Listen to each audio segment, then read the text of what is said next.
Hello and good morning everyone. कैसे हैं आप लोग? उम्मीद करते हैं आप सभी लोग काफी अच्छे होंगे। तो आइए मैं शुरू करता हूं। तो पिछले क्लास में मैंने बहुपद शुरू किया था, जो कि आप लोगों का सेकेंड चैप्टर है। आप लोगों के मैथ का दूसरा चैप्टर है बहुपद, जिसको कि मैंने शुरू किया हुआ था। और बहुपद में मैंने आपको चर अचर बताया था, पद बताया था, और भी बहुत सारी चीजों के बारे में मैंने आपको पिछले क्लास में बताया था। तो आइए आज हम लोग पढ़ेंगे बहुपद और उसके प्रकार के बारे में। लेकिन बहुपद और उसके प्रकार के बारे में पढ़ने से पहले हम लोगों को दो चीजें जानना बहुत ही आवश्यक है। तो आइए उस दो चीजों के बारे में आज जाना जाए। पहला है गुणांक। पहला चीज है गुणांक और दूसरा चीज है बहुपद का घात। पहला चीज क्या है? गुणांक और दूसरा चीज है बहुपद का घात। तो आज उसके बारे में हम लोग जानते हैं, पढ़ते हैं, समझते हैं। तो देखिएगा, गुणांक, ये गुणांक होता क्या है इसके बारे में आज जानना जरूरी है। गुणांक का अंग्रेजी होता है कॉफिशिएंट। क्या होता है? कॉफिशिएंट। तो गुणांक के बारे में आज समझा जाए। तो आइए पहले गुणांक को जरा सा संधि विच्छेद कर दिया जाए। गुना जोड़ अंक, मतलब किसी चर के साथ गुना में जो अंक रहता है, किसी चर के साथ गुना में जो अंक होता है उसे उस चर का गुणांक कहते हैं। उसे उस चर का गुणांक कहते हैं। अब मेरी बात को जरा सा ध्यान से समझिएगा। गुना का मतलब तो आप समझ रहे हैं। गुना का मतलब ये गुना, और अंक का मतलब आप लोग समझ रहे हैं, अंक या संख्या। तो अंक का यहां पर मतलब है कोई भी अंक या संख्या, -1 हो, -2 हो, 1 हो, 2 हो, 0 हो, कुछ भी। तो आइए पहले देखते हैं कि गुणांक का मतलब क्या है और उसका एग्जाम्पल क्या है। जैसे मैंने यहां पर लिखा 4x² - 3x + 1। मैंने यहां पर क्या लिखा? 4x² - 3x + 1। तो देखिएगा, अब अगर मैं आपसे पूछ लूं कि x² का गुणांक क्या है, x² का गुणांक क्या है, तो यहां पर आप देख सकते हो ये क्या लिखा है मैंने? 4x²। 4x²। और मैंने पिछली क्लास में आपको बताया था कि अगर चर और अचर के बीच में कोई संबंध दिखाई नहीं दे, कोई चिन्ह दिखाई नहीं दे, तो गुना का चिन्ह होता है। तो यहां पर आप देख सकते हो कि मैंने लिखा है x²। x² क्या है? चर है। और मैंने लिखा है 4। 4 क्या है? अचर है। तो 4x² क्या है? इसमें चर भी है और अचर भी है। और इस चर और अचर के बीच में कोई संबंध दिख रहा है? कोई भी चिन्ह दिख रहा है? नहीं दिख रहा है। इसका मतलब गुना है। तो 4x² का मतलब 4 गुना x², जिसके बारे में पिछले क्लास में मैंने आपको काफी अच्छी तरीके से समझा दिया था। तो चलिए ध्यान दीजिएगा। तो आप देख सकते हैं गुणांक का परिभाषा मैंने क्या लिखा है? किसी चर के साथ गुना में जो अंक होता है उसे उस चर का गुणांक कहते हैं। तो x² के साथ गुना में क्या है? 4 है। x² के साथ गुना में क्या है? 4 है। तो x² का गुणांक क्या होगा? 4। क्या होगा? 4। मतलब चर के साथ गुना में जो अंक रहता है उसको क्या कहते हैं? उस चर का गुणांक कहते हैं। तो यहाँ पर एक्स स्क्वायर चर है, इस चर के साथ गुना में 4 है, तो इस 4 को हम लोग एक्स स्क्वायर का गुणांक कहेंगे। इस 4 को हम लोग क्या कहेंगे?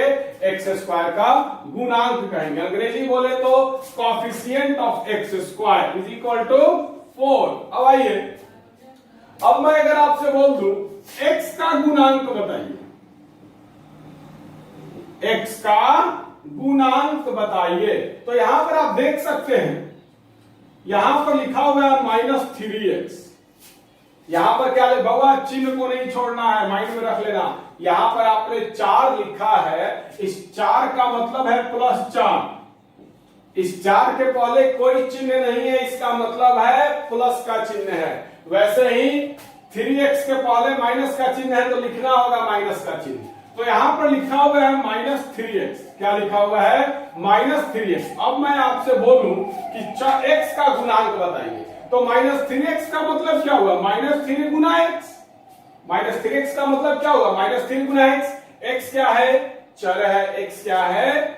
चर है। और इस चर के साथ गुना में कौन सा अंक है? -3 है। इस चर के साथ गुना में कौन सा अंक या संख्या है? -3 है। तो x का गुणांक क्या हो जाएगा? -3। x का गुणांक क्या हो जाएगा?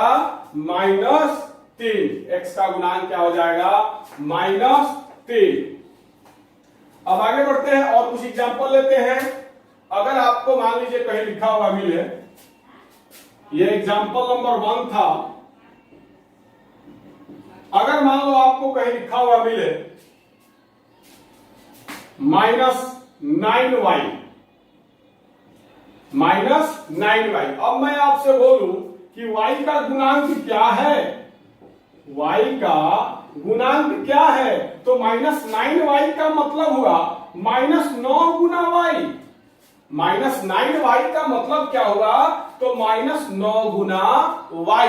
मतलब y क्या है?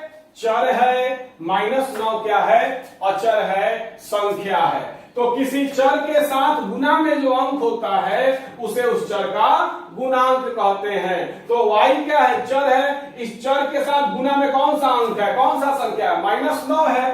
तो y का गुणांक क्या हो जाएगा? -9 हो जाएगा। y का गुणांक क्या हो जाएगा? -9 हो जाएगा। मेरे कहने का एक मतलब समझिएगा, मेरे कहने का स्पष्ट एक मतलब समझिएगा। क्या? तो चर के साथ जो संख्या या अंक आपको दिखाई देता है, चर के साथ, जैसे यहां एक्स स्क्वायर के साथ 4 दिखाई दे रहा है, यहां x के साथ -3 दिखाई दे रहा है, यहां y के साथ -9 दिखाई दे रहा है। तो किसी चर के साथ आपको जो संख्या दिखाई देता है वही संख्या क्या होता है? उसका गुणांक होता है। वही संख्या क्या होता है? उस चर का गुणांक होता है। जैसे एक्स स्क्वायर के साथ यहाँ 4 दिखाई दे रहा है, 4 दिखाई दे रहा है, तो एक्स स्क्वायर का गुणांक क्या हो जाएगा? 4। यहाँ x के साथ -3 दिखाई दे रहा है, तो x का गुणांक क्या हो जाएगा? -3। वैसे ही यहाँ पर y के साथ -9 दिखाई दे रहा है, तो y का गुणांक क्या हो जाएगा? -9। मतलब चर के साथ, मतलब x y z p q r s, इस सब के साथ गुना में जो अंक रहता है उसी को क्या कहते हैं? उस चर का गुणांक कहते हैं। गुना जोड़ अंक मतलब गुणांक, परिभाषा मैंने लिख दिया। आइए एक एग्जांपल और देखा जाए, उसके बाद अलग अलग टाइप का एग्जांपल यहां पर देखा जाएगा। अब आइए, अगर मैं यहां पर लिख लूं 3/2r, मैंने क्या लिखा? 3/2r।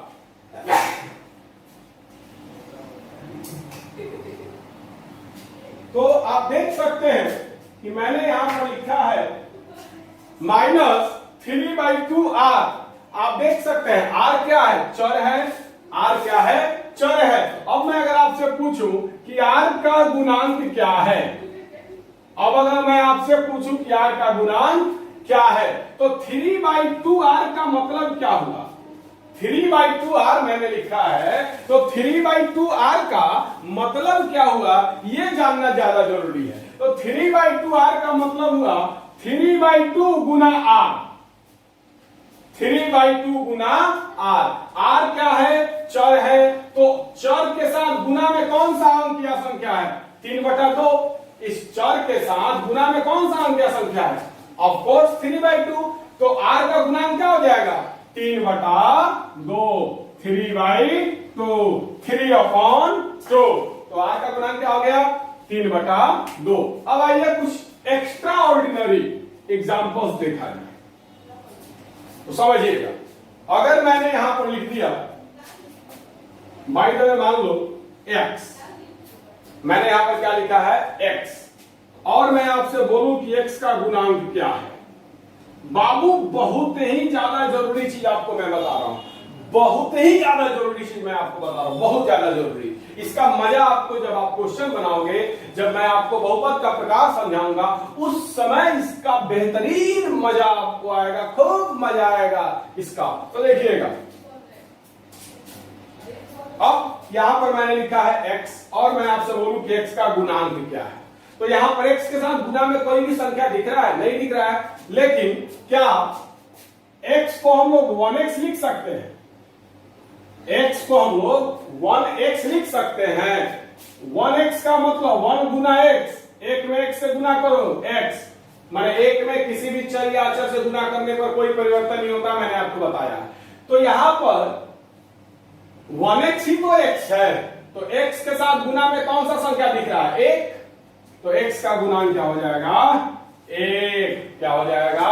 1। तो यहां पर एक ट्रिक समझ लीजिएगा, बहुत ही इंपॉर्टेंट और धाकड़ ट्रिक है। क्या? तो देखिएगा ट्रिक, यदि किसी चर के साथ कोई अंक या संख्या दिखाई नहीं दे तो उस चर का गुणांक 1 होता है। माइंड में डाल लीजिएगा ये ट्रिक। सब काम छोड़िए, वीडियो को रोक करके पहले इस ट्रिक को उतारिए। वीडियो को रोक करके पहले इस ट्रिक को उतारो।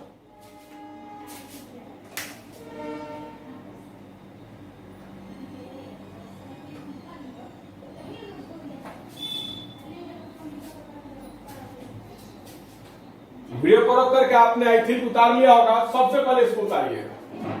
अब समझिएगा, तो माइंड में सेट कर लीजिएगा कि अगर किसी चर के साथ कोई संख्या या कोई अंक दिखाई नहीं दे रहा है तो उस चर का गुणांक क्या होगा? 1 होगा। क्या होगा? 1 होगा। जैसे कि आपको मैंने यहां पर लिखा है x, x के साथ कोई भी संख्या या अंक दिखाई दे रहा है, x के साथ कोई भी अंक या संख्या नहीं दिखाई दे रहा है, तो x का गुणांक क्या हो जाएगा? 1। वैसे ही अगर आपको मैंने लिख दिया y और मैंने पूछ दिया y का गुणांक, मैंने क्या पूछ दिया? y का गुणांक बराबर क्या होगा? तो यहां पर y के साथ कोई भी संख्या दिखाई नहीं दे रहा है, तो मैंने अभी जस्ट लिखा है, ट्रिक में लिखा है मैंने कि कोई चर के साथ अगर कोई संख्या दिखाई नहीं दे तो उस चर का गुणांक 1 होता है। यहां y क्या है? चर है। इस y के साथ कोई भी अंक या संख्या दिखाई नहीं दे रहा है, तो y का गुणांक बराबर 1। y का गुणांक बराबर 1। अब आगे बढ़ते हैं। पहले वीडियो को रोक करके आप इसको उतारिए। एक दो टाइप का एग्जांपल है जो कि समझाना जरूरी है, तो वीडियो को रोक करके उसको उतारो पहले।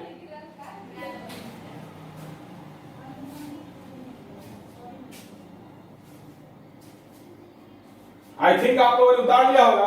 2-3 और एग्जांपल है जो मैं आपको समझाना चाहूंगा, मजा आएगा बाबू। मैं बहुत ही छोटी छोटी चीजों को लेकर के आगे बढ़ रहा हूं। आगे जब प्रॉब्लम्स आएगा, जब क्लास 10th में आप जाओगे या फिर 9th के जब चैप्टर के प्रॉब्लम्स को आप बनाओगे, बहुत ही मजा आएगा, बहुत मजा आएगा, कोई दिक्कत नहीं होगा। अब आइए, अब मैं अगर आपको लिख दूं बाय द वे क्या, तो -x, और मैं आपसे पूछूं कि x का गुणांक बराबर क्या है, यहां पर x का गुणांक क्या है। तो यहां पर x के साथ कोई भी संख्या नहीं लौक रहा है। यहां पर x क्या है, चर है, और इस चर के साथ मतलब x के साथ कोई भी अंक या संख्या आपको दिखाई नहीं दे रहा है। तो मैंने अभी ट्रिक बताया था कि अगर किसी चर के साथ कोई भी अंक या संख्या दिखाई नहीं दे तो क्या कहलाएगा, गुणांक कहलाएगा। सॉरी मैंने अभी ट्रिक लिखवाया था कि किसी चर या किसी चर के साथ अगर कोई अंक या संख्या दिखाई नहीं दे तो उस चर का गुणांक 1 होता है। तो एक वहां पर मेरे बोलने का मतलब क्या था, एक बोलने का मतलब था +1। मैंने वहां पर बोला है 1, मैंने आपको बताया है कि अगर कोई संख्या के पहले प्लस का चिन्ह रहे या कोई चिन्ह नहीं रहे तो धनात्मक होता है, वो पॉजिटिव होता है। तो अगर किसी चर के साथ कोई संख्या या अंक दिखाई नहीं दे तो उसका गुणांक 1 होता है, मतलब +1 होता है। अब यहां पर देखिएगा x के पहले माइनस है और x के साथ कोई भी चर या x के साथ कोई भी अंक या संख्या आपको दिखाई नहीं दे रहा है, मतलब इस चर के साथ आपको कोई भी अंक या संख्या दिखाई नहीं दे रहा है। तो इस चर का गुणांक क्या हो जाएगा, मैंने अभी ट्रिक बताया था 1, और चिन्ह किस चीज का है, माइनस का। इस चर के का चिन्ह किस चीज का है, माइनस का। तो यहां क्या हो जाएगा, -1। तो अगर माइनस का चिन्ह रहे और माइनस के चिन्ह के अलावा कोई अंक या संख्या नहीं दिखाई दे तो चर का गुणांक -1 होगा। क्या होगा, -1 होगा। एक और एग्जांपल ले लो, अगर मैं लिख दूं -z, अगर मैंने लिख दिया -z, z के साथ कोई भी अंक या संख्या दिखाई नहीं दे रहा है तो z का गुणांक क्या हो जाएगा, 1 हो जाएगा। z का गुणांक 1 हो जाएगा, और z के साथ चिन्ह किस चीज का है, माइनस का, तो -1। तो z का गुणांक क्या हो गया, -1। मैं थोड़ा देर पहले बताया था, एक और एग्जांपल ले लो, अगर मैंने लिखा है z, तो z का गुणांक क्या हो जाएगा, z के पहले कोई चिन्ह नहीं है, यहां z के पहले कोई चिन्ह नहीं है मतलब प्लस है, कोई चिन्ह नहीं है मतलब प्लस है। तो z का गुणांक हम लोग क्या लिख रहे थे, 1 का मतलब +1। अब यहां पर z के पहले माइनस का चिन्ह है तो z का गुणांक क्या लिखेंगे, -1। -x है तो x का गुणांक -1। आई थिंक कि आप लोगों को गुणांक समझ में आ गया होगा कि गुणांक क्या होता है। तो वीडियो को रोक करके उतारो, आगे बढ़ते हैं।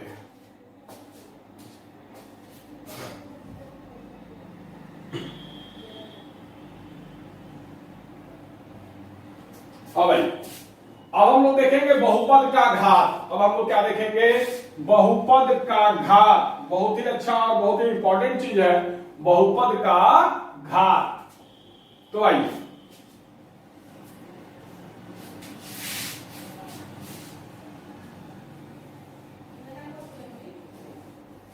बहुत ही इंपॉर्टेंट चीज है बहुपद का घात।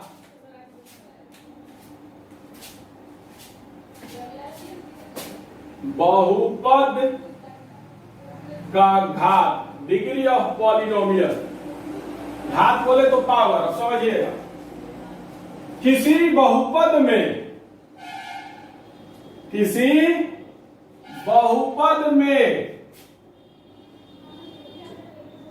चर के उच्चतम घात को ही बहुपद का घात कहा जाता है। किसी बहुपद में चर के उच्चतम घात को ही बहुपद का घात कहा जाता है। समझिएगा, अगर कोई बहुपद आपको दिया हुआ है, मान लो अगर कोई बहुपद आपको दिया हुआ, एग्जाम्पल मान लो अगर आपको लिखा हुआ है x + 9, मान लो लिखा हुआ है x + 9, क्या लिखा हुआ है, x + 9। ये एक बहुपद है, ये एक बहुपद है, और यहां पर चर क्या है, x है। चर क्या है, x है। चर क्या है, x है। और एग्जाम्पल लो, एक एग्जाम्पल से ना मेरा पेट भरेगा ना ही आपका पेट भरेगा। अगर मैं लिख दूं 7x² - 5x + 9, अगर मैं लिख दूं माइनस 3x का power cube plus 2x square minus x plus 3। अगर मैं लिख दूं, मान लो मेरा मन किया, मैंने लिख दिया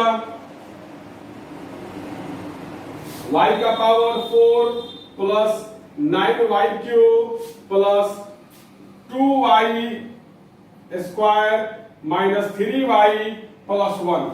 अगर मेरा मन किया, मैंने लिख दिया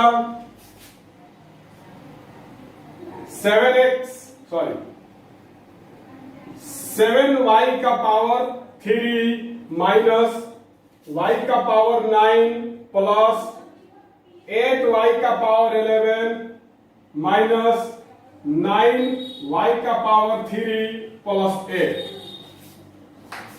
5 को मैंने बहुपद आपको लिखा है।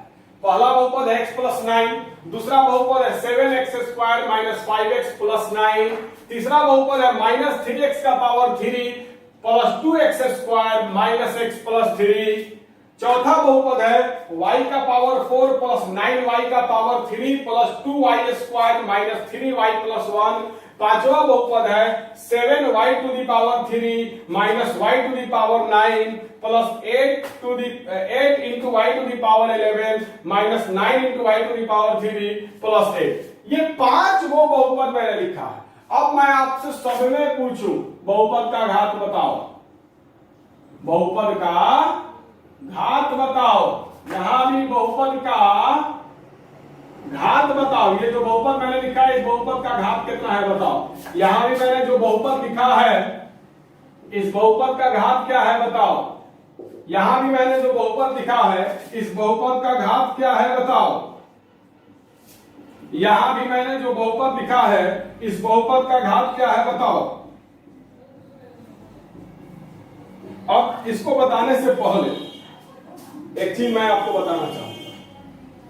एक चीज मैं आपको विशेष तौर पर बताना चाहूंगा, तो समझिएगा ध्यान से। अगर कोई चर लिखा हुआ है, मान लो यहां पर हम x लिखे हुए हैं, चाहे y लिखे हुए हैं, चाहे z लिखे हुए हैं, यहां पर x के घात में कुछ दिखाई नहीं दे रहा है। यहां पर x के घात में, x के पावर में, पावर तो आप समझ रहे हो, घात तो आप समझ रहे हो, यहां पर x का पावर कुछ भी दिखाई दे रहा है? नहीं दिखाई दे रहा है। तो अगर चर में घात दिखाई नहीं दे तो एक होता है घात।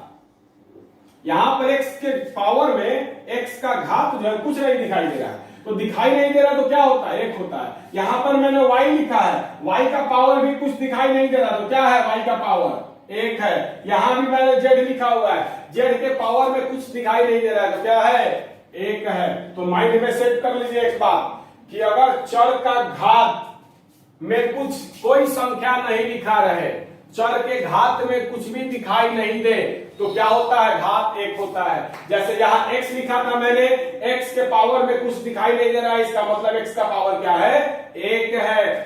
यहां पर मैंने y लिखा है, y के घात में कुछ दिखाई नहीं दे रहा है, इसका मतलब y का घात एक है। यहां पर मैंने z लिखा हुआ है, z के घात में कुछ दिखाई नहीं दे रहा है, इसका मतलब z का घात एक है, z का पावर 1 है। तो अगर पावर में कोई भी अंक या संख्या दिखाई नहीं दे तो पावर क्या होगा? 1 होगा। पावर क्या होगा? 1 होगा। अब आइए, इसके बाद अगर कोई चर ही दिखाई नहीं दे, अगर कहीं पर कोई चर दिखाई नहीं दे तो उसका घात 0 होता है। मान लीजिए यहां पर मैंने लिखा है 9, मान लीजिए यहां पर मैंने लिखा है 3, मान लीजिए यहां पर मैंने लिखा है 1। अब यहां 9 मैंने लिखा है, 9 के साथ आपको कोई भी चर दिखाई नहीं दे रहा होगा। इस 9 के साथ क्या आपको x, y, z कुछ भी दिखाई दे रहा है? नहीं दिखाई दे रहा है। वैसे यहां पर मैंने लिखा है 3, इस 3 के साथ आपको कोई भी x, y, z दिखाई दे रहा है? मतलब कोई भी चर दिखाई दे रहा है? नहीं दिखाई दे रहा है। अगर मैंने लिखा है 1, यहां पर 1 के साथ कोई भी चर दिखाई दे रहा है? x, y, z कुछ भी दिखाई दे रहा है? नहीं दिखाई दे रहा है। इसका मतलब इस तीनों के साथ, 9 लिखा है, 3 लिखा है, 1 लिखा है, इस सब के साथ कोई चर नहीं है। तो अगर चर दिखाई नहीं दे तो उसका घात 0 होता है। 9 को हम लोग लिख सकते हैं 9x का पावर 0, 1 को हम लोग लिख सकते हैं 1x का पावर 0, 3 को हम लोग लिख सकते हैं 3y का पावर 0। किसी भी चर का घात अगर 0 हो तो उसका मान 1 होता है। 9x का पावर 0 अगर हम लिख रहे हैं, इसका मतलब 9 गुना x का पावर 0 बराबर 9 गुना 1 बराबर 9, मतलब x का पावर 0 तो उसका मान 1 है, और 1 से किसी भी संख्या में गुना करो वही होता है, कोई परिवर्तन नहीं होता है। तो माइंड में सेट कर लीजिए एक बात कि अगर किसी संख्या के साथ चर दिखाई नहीं दे तो उस समय चर का घात 0 होता है। माइंड में डाल लो, अगर किसी संख्या के साथ चर दिखाई नहीं दे तो उस वक्त चर का जो घात है वो 0 होता है। क्या होता है? 0 होता है। अब आइए अब इस प्रश्न को समझा जाए, बनाया जाए। बाबू मैंने जितना छोटा छोटा चीज आपको बताया था आप देख सकते हो सबका जरूरत है, सबका यूज हो रहा है। अब आइए, ये एक बहुपद है x प्लस 9, इस बहुपद का घात क्या होगा? तो देखिएगा, किसी बहुपद में चर के उच्चतम घात को ही बहुपद का घात कहते हैं।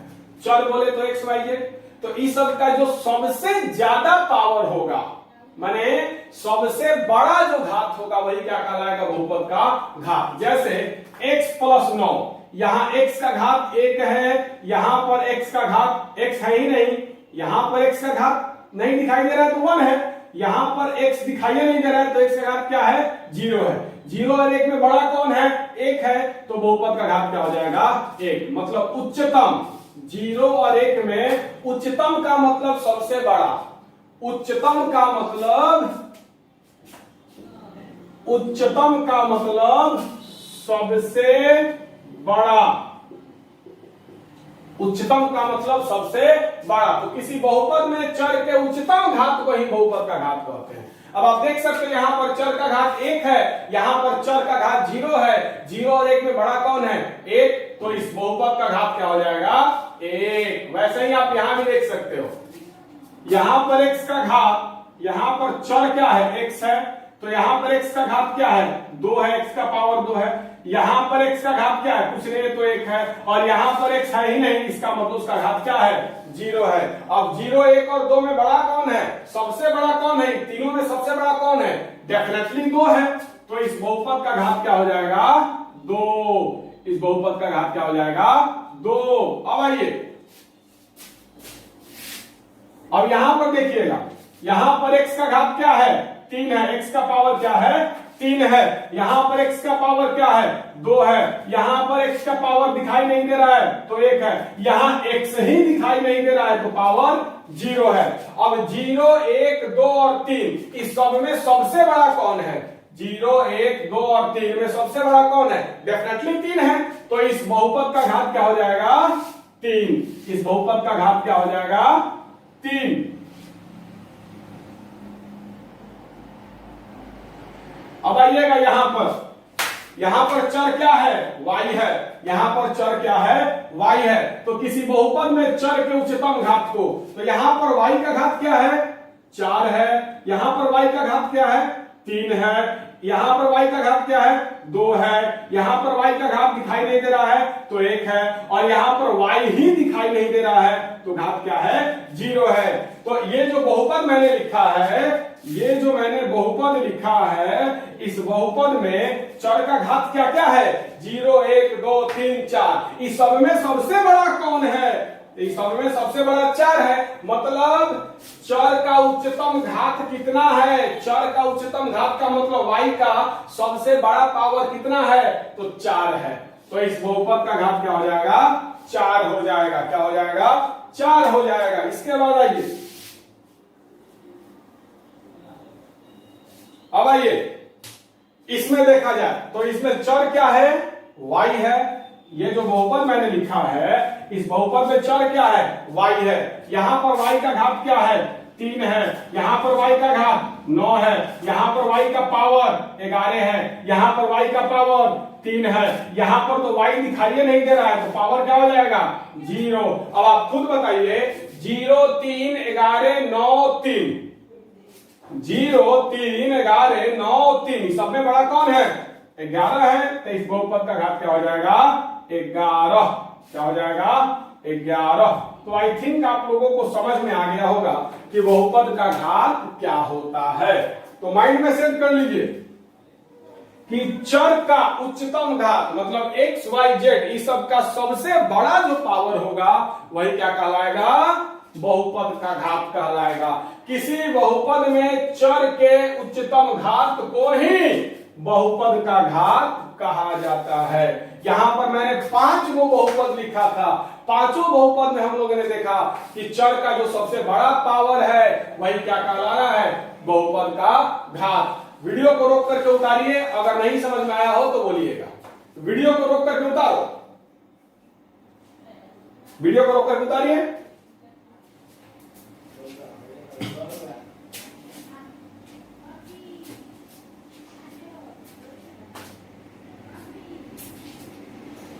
आई थिंक आप लोगों ने उतार लिया।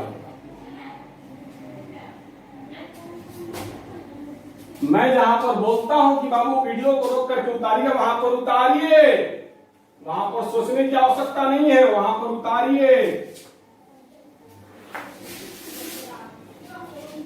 अब आइए हम लोग देखेंगे बहुपद के प्रकार। अब हम लोग किस पर चलेंगे, बहुपद के प्रकार पर।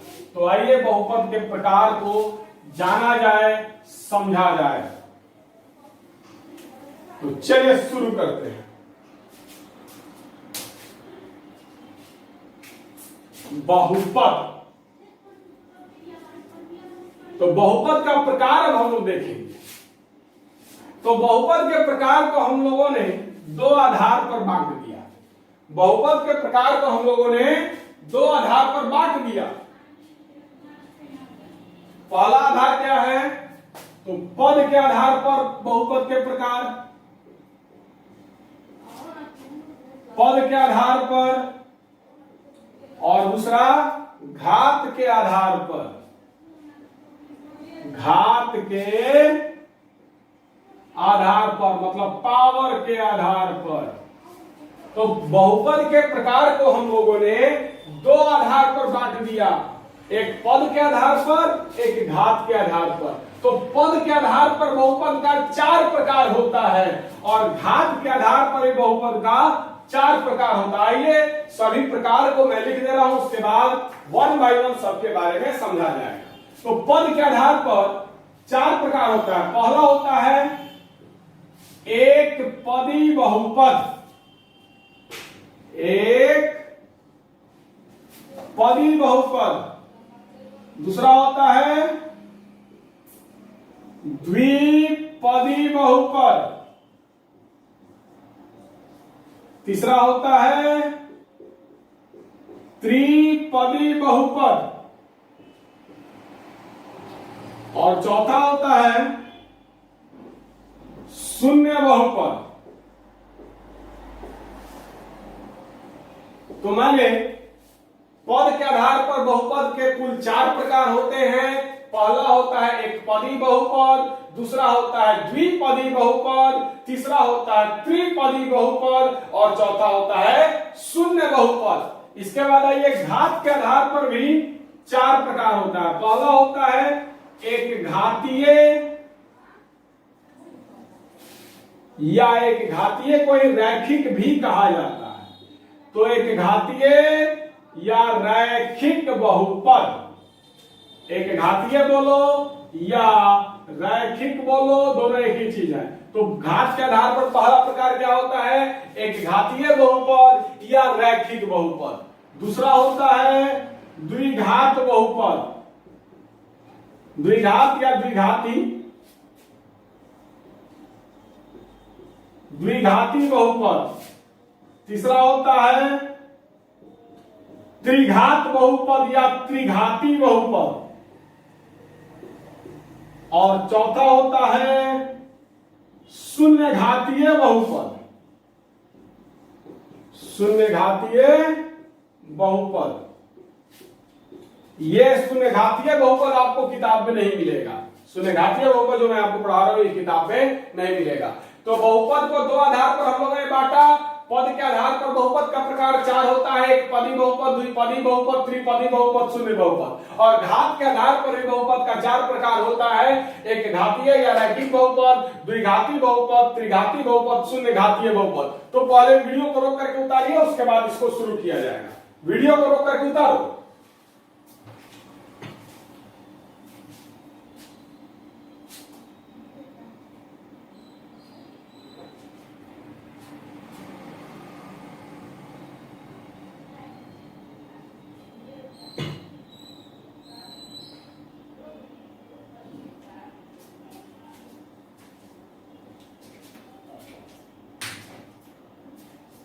चलिए अब थोड़ा सा बारी बारी से सबके बारे में समझा जाए।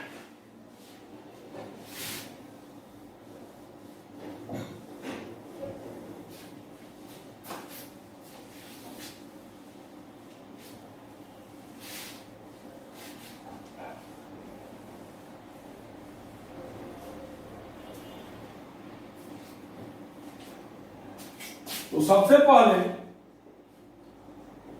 पद के आधार पर बहुपद के प्रकार के बारे में जानेंगे। पद के आधार पर बहुपद के प्रकार। तो पहला प्रकार होता है, जैसा कि मैंने लिखा था, एक पदी बहुपद। पहला प्रकार क्या होता है? एक पदी बहुपद। एक पदी को संधि विच्छेद किया जाए। एक पदी को तोड़ा जाएगा तो क्या बनेगा? एक जोड़ पदी। एक का मतलब वन और पदी का मतलब पद। तो परिभाषा क्या हो गया? तो परिभाषा हुआ वैसा बहुपद जिसमें पदों की संख्या, वैसा बहुपद जिसमें पदों की संख्या केवल एक हो। एक पदी बहुपद कहलाता है। जैसे कि नाम से ही आपको स्पष्ट हो रहा होगा, एक पदी। एक पदी को तोड़िएगा तो एक जोड़ पदी। एक का मतलब एक और पदी का मतलब पद। मतलब वैसा बहुपद जिसमें पदों की संख्या केवल एक हो, एक पदी बहुपद कहलाता है। जैसे मैंने लिख दिया, मान लो 7x। मैंने क्या लिखा? 7x। ये एक पद है। 7x क्या है? एक पद है। आप लोग को अच्छी तरीके से पता है 7x क्या है? एक पद है। अब इसको कहेंगे एक पदी बहुपद। ये एक बहुपद है। 7x क्या है? बहुपद है। और इस बहुपद में पदों की संख्या केवल एक है। 7x क्या है? मात्र एक ना पद है, तो इसको क्या कहेंगे? एक पदी बहुपद। 7x अगर कहीं लिखा हुआ तो इसको क्या कहेंगे? एक पदी बहुपद। अगर मैंने लिख दिया -3y², तो -3y² क्या है? पद है। -3 अचर है और y² क्या है? चर है। और यहां पर चर और अचर का गुणनफल भी है। मतलब कि ये क्या है? -3y² का मतलब -3 गुना y²। तो यहां पर चर और अचर का गुणनफल भी है, मतलब -3y² क्या है? पद है। अब अगर हम लोग इसको बहुपद बोले तो इस बहुपद में पद केवल एक ही गुना है, तो इसको क्या कहेंगे? एक पदी बहुपद। -3y² क्या कहलाएगा? एक पदी बहुपद। क्या कहलाएगा? एक पदी बहुपद। अब मैं मान लो लिख दे रहा हूं 3/2z। 3/2z। तो 3/2z का मतलब क्या होगा? 3/2 गुना z। जाहिर सी बात है 3/2z का मतलब क्या होगा? तो 3/2 गुना z। मतलब z क्या है? चर है। 3/2 क्या है? अचर है। और यहां पर चर और अचर का गुणनफल है, मतलब कि ये पद है। ये क्या है? पद है। अब अगर हम लोग इसको बहुपद कहें तो इस बहुपद में पदों की संख्या कितनी है? केवल एक है। 3/2z केवल एक पद है, तो इसको क्या कहेंगे, एक पदी बहुपद कहेंगे। क्या कहेंगे, एक पदी बहुपद कहेंगे। अब आइए, अब अगर मान लो मैं लिख दे रहा हूं x, मैंने क्या लिख दिया, x, तो आपको मैंने लिखवाया था पद के समय, मैंने आपको समझाया था कि अगर कोई चर अकेले भी लिखा हुआ हो तो वह एक पद होता है। तो ये x क्या है, एक पद है, यहां पर मैंने x लिखा है, ये x क्या है, एक पद है।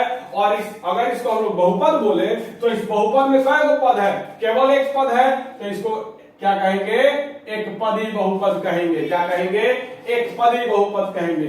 अब अगर मान लो मैंने लिख दिया -y, मैंने क्या लिख दिया, -y, तो -y भी क्या है, एक पद है। अगर हम लोग इसको बहुपद कहें तो इस बहुपद में पदों की संख्या केवल एक है, -y एक बहुपद है और इस बहुपद में केवल एक पद है -y, तो इसको क्या कहेंगे, एक पदी बहुपद कहेंगे।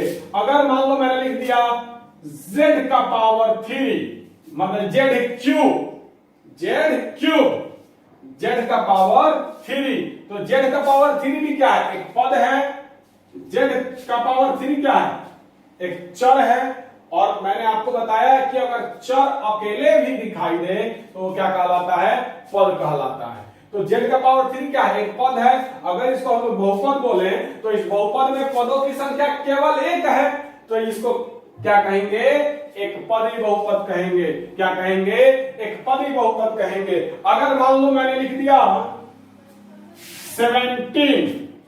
17, ये 17 क्या है, अचर है। और मैंने आपको पद को जब मैं आपको समझा रहा था उस समय मैंने आपको ये बताया था कि अगर कोई अचर अकेले भी लिखा हुआ मिले तो वो पद है। तो यहां पर 17 क्या है, एक पद है।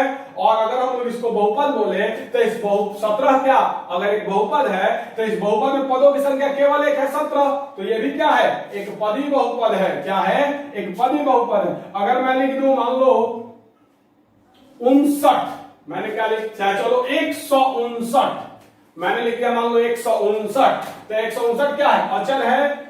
और अगर कोई अचर अकेले भी दिखाई दे, उसके साथ चर दिखाई नहीं दे, तो वह एक पद होता है। इसके बारे में मैंने आप लोगों को पिछले क्लासेस में बताया है। तो 159 क्या है, पद है, डेफिनेटली 159 क्या है, पद है। अब अगर हम लोग इसको बहुपद कहेंगे तो इस बहुपद में पदों की संख्या केवल एक है, मात्र 159, तो ये भी क्या है, एक पदी बहुपद है। तो आप लोग अपने माइंड में सेट कर लीजिए, वैसा बहुपद जिसमें पदों की संख्या केवल एक हो, एक पदी बहुपद कहलाता है।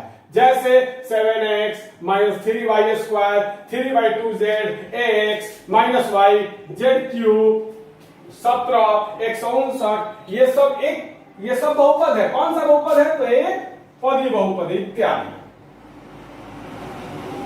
तो आई थिंक आप लोगों को समझ में आ गया होगा। तो वीडियो को रोक करके उतारिए, पहले इसको वीडियो को रोक करके उतारिए।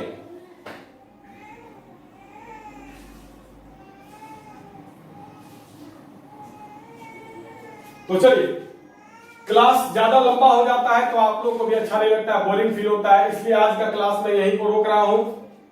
कल मैं इसके आगे पढ़ाऊंगा। अगले क्लास में हम द्विपदी बहुपद, त्रिपदी बहुपद और शून्य बहुपद के बारे में जानेंगे। तो अगले क्लास में इससे आगे अब हम लोग पढ़ेंगे। अब वीडियो आपको अच्छा लगा या नहीं, पढ़ाई आपको समझ में आ रहा है कि नहीं, मेरा मुख्य उद्देश्य जो है, मेरा मुख्य लक्ष्य जो है, आपको समझाना है।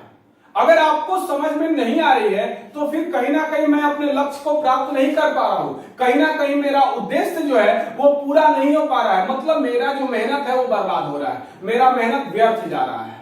तो अगर आपको क्लास अच्छा लगे तो बताइए कि हाँ सर पढ़ाई समझ में आया, और अगर समझ में नहीं आया तो वो भी बताइए सर पढ़ाई समझ में नहीं आया। मैं अपने तरीके में सुधार करूंगा और मैं कोशिश करूंगा कि आपको कैसे समझाऊं। तो जरूर बताइए कि आपको क्लास समझ में आया या नहीं लगा। आज के लिए बस इतना ही, बहुत बहुत धन्यवाद।